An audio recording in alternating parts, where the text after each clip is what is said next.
Let's hear what Trump says he'll do for our income taxes.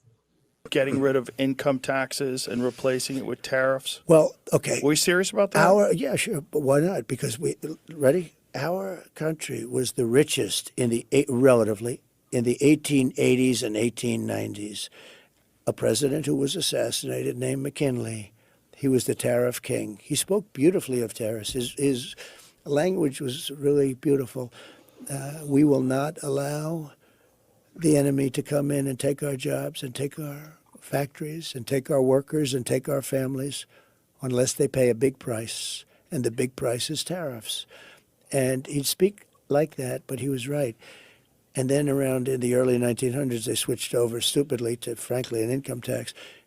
And you know why? Because countries were putting a lot of pressure on America. We don't want to pay tariffs. Please don't. You know, believe me, they control. Eisen, do you think this is actually doable, not having income tax and replacing it with tariffs? Well, we certainly used to do it, so I think it's true that it's doable, but honestly, I don't know enough about economics to weigh in on whether it's a good idea. But I think the deeper point is this.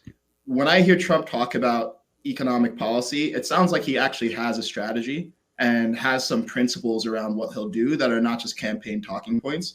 And he's a big fan of tariffs. And I like that he has a more muscular economic policy because tariffs are a tool.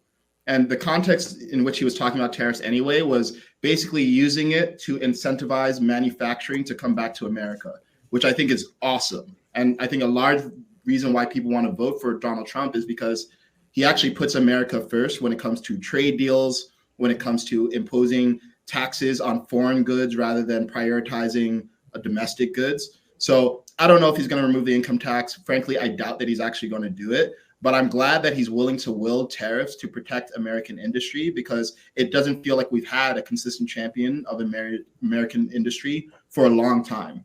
And we need someone who does that